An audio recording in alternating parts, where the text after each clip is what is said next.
We're now on the final page, being page 11 of the NEFAR suggested form of purchase and sale agreement.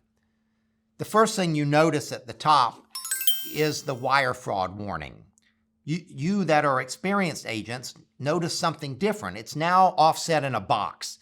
It used to be all bold and underlined, but the committee felt and the board of directors agreed it was a little bit hard to read that way. It's set off nicer now, I think, with this rectangle. And there's a new first phrase to scare people. It says, every day criminals are trying to steal your money. That ought to get your attention.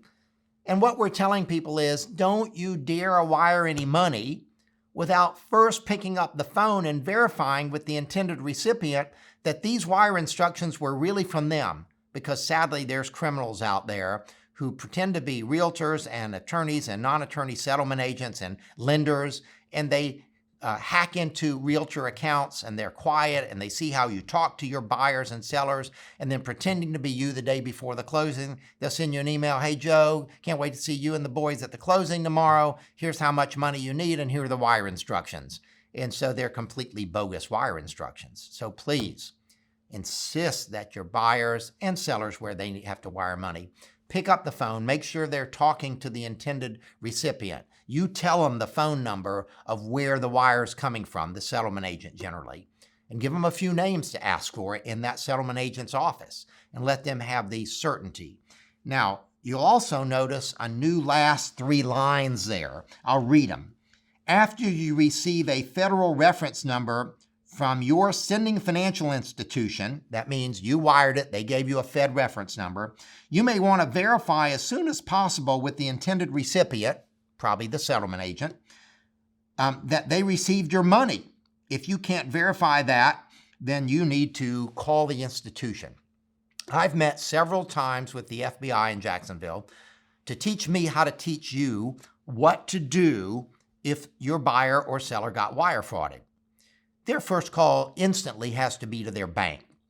There's a chance that can be stopped, any wire fraud stopped, if they get to their bank right away, within an hour, hopefully.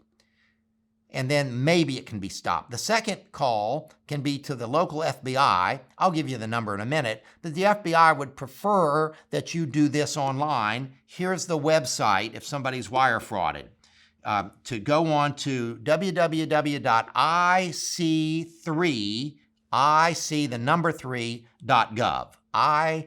The letter I, the letter C, the number 3.gov. And then if you want to call the local FBI office, it's 904-248-7000. 904-248-7000. They're overwhelmed. In the early days, they might jump right on it, but they tell me now there's so much, unless there's an actual loss, if we prevent one, they probably don't have the resources to go after the bad guys, but that's what you should do. Now, there's a new phrase under the box. If this agreement is not understood, buyer and seller should seek competent legal advice. Don't be afraid if the buyer or seller wants to show the contract to a lawyer. That really gives you some relief of the burden. Then there's places for signature. Notice that underneath every buyer line, underneath every seller line, it says marital status. We need marital status. There are only 2. You're married or you're not. So you're married or you're single, or another word for single is unmarried. Please fill that in. Then there's a receipt in 551. If the broker holds a binder, that's where you would put in the binder, put whether it was cash or check. Where it says company, that's your company name, and by, you would sign it, the licensee, and your title is realtor or sales associate or broker associate or broker if that's the case. Then we're unique in the world. I think it says end of agreement, and then we have stuff. So why do we have anything after it says end of agreement? The CFPB, Commercial Financial Protection Bureau, came out a couple of years ago with a new closing statement called a closing disclosure.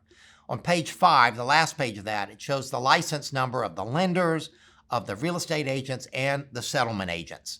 So we thought, why don't we try to get that information early to the lender so not as to hold up the closing. So if you don't fill it out, we still have a contract. If you make a mistake in that part, we still have a contract because we said it's the end of the contract. But we would prefer you to fill that out. I hope that you'll take an opportunity to read this purchase and sale agreement from line 1 all the way through line 579. It might take an hour, but you'll get a good feel to where is everything. For example, inspections are now on page 3. They used to be on page 6. And you'll know where the survey map paragraph is and the closing costs. So read it at your leisure. Get behind closed doors when the spouse, the friend, the kids aren't screaming, and read it. A couple other tips for you. Again, I said to get to the settlement agent, the last 4 digits of the seller's social security numbers if there's a mortgage to be paid off, because often the lenders want to know that before they'll give the settlement agent a payoff letter. Other things to do is if there is a survey map copy that's going to be used rather than original, we who do closings need the entire survey. Maybe it's a 2-page survey. Sometimes you'll see the signature of the surveyors on page 2. Sometimes the legal descriptions on the 2nd page. So we need the whole thing without anything cut off.